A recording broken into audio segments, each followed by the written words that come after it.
రేపు ఎగ్జామ్ ఎలా రాస్తామో ఏంటో నాకేం అర్థం అవ్వట్లేదు అని కనిపెట్టేవి. అయితే దేవుని యొక్క వాక్యము అంట మనము నిశ్చయము కూడా కనిపెట్టుకొని ఉండాలి. ఆయన గుమ్మాల ఎదుట ఆయన ఉపదేశమును వినేవారిగా ఉండాలి. ఆయన ఉపదేశమును వినేవారిగా ఉంటే ధన్యులు మీరందరూ. నెల మొదలుకొని సంవత్సరాన్ని మొదలుకొని ఆలోచించే ఆలోచనతో కాదు పనవదు. రేపటి గురించి, అసలు గురించి, సమస్యల గురించి కృంగిపోతూ ఉంటే పనులు జరగవు. విమర్శించే వారిని మనం కూడా విమర్శించి వారిలో నీవు కూడా చేయగలిపి గోరుతో పోయేదాన్ని గొడవగా తెచ్చుకుంటే సమస్య పరిష్కారం అవదు. దేవుని వాక్యము అంట ఆయన ద్వారము ఎదుట నుంచొని కాచుకొని వాక్యాన్ని వినాలి. వాక్యాన్ని, ఉపదేశాన్ని వినేవారు ధన్యులు. ఆయన వాక్యాన్ని ఎవరైతే శ్రద్ధగా వింటారో, ఆయన వాక్యాన్ని ఎవరైతే శ్రద్ధగా విని ఎప్పుడెప్పుడు మందిరమును గురించి ఆలోచిస్తూ ఉంటారో వారు ధన్యులు. దేవుని ప్రణాళిక, దేవుని ప్రేమిస్తున్నాము మనము. దేవుని ప్రేమించుకోవడమే కాదు, ఒక లవర్సే ఉంటారు. బాబోస్ నేను చెప్తాను, ఏమనుకోవద్దు. లవర్సే ఉంటారు. ప్రియా నిన్ను చూడకుండా ఉండలేకపోతున్నా, అసలు 2 రోజులు అయిపోయింది, అసలు మాట్లాడి 1 రోజే అయిపోయింది. ప్రియా అసలు మాట్లాడలేక నీతో ఉండలేకపోతున్నా. లవర్స్ గురించి మాట్లాడే విషయాలు తెలియజేస్తున్నా, తప్పుగా కాదు. కూడా 1 గంట మాట్లాడకపోతే నాకు ఏదో అయిపోయినట్టుగా ఫీల్ అయిపోతారు. లేదు భర్తే మాట్లాడకపోతే ఏదో అయిపోయినట్టుగా అయిపోతా ఉంటారు.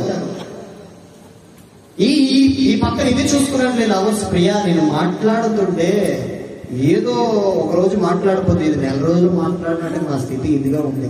దయచేసి మాట్లాడవా, నిన్ను చూడాలనిపిస్తుంది. కనీసం ఒక వీడియో కాల్ చేయవా, కనీసం ఒక హాయ్ ఒక మెసేజ్ కూడా చేయపోయేవా. నేను చూడలేక నేను ఉండట్లేదు.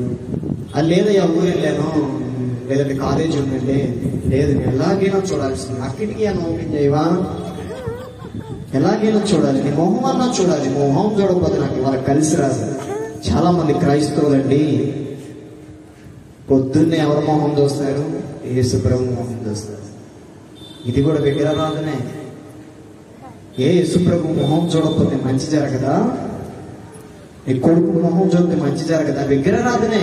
క్రైస్తవులటువంటి భక్తి పనులు జీవితంలో చెప్తా ఉంటే బోని చేయవా? ఫస్ట్ బోని చేయమ్మా. నువ్వు బోని చేస్తేనే ఈ వ్యాపారం వర్ధిల్లదు. నేను వర్ధిల్లదు. ఈ చెప్తాయమ్మా.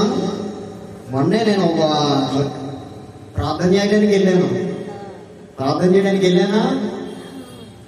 కానుకిస్తున్నారా? అయ్యా కుడి చేయబట్టి, అయ్యా కుడి చేయబట్టి, అయ్యా ఏమ్మా ఎడం చెయ్యి ఏమైందమ్మా అంటే అది మంచిది కాదయ్యా చెయ్యి. మరేం చేయమంటావా? నరికేమంటావా? ఇలాగా ఇలా ఉంచుకుంటా. ఒక చెయ్యి. దేవుడు 2 చేతులు చేశాడు. 2 చేతులతో పని చేయమని చేశాడు. అంటే ఈ చెయ్య శుభానికి సాదృశ్యము, ఇది అశుభము వాళ్ళ దృష్టిలో. ఈ చెయ్యేమో చెడు, ఈ చెయ్యేమో మంచి.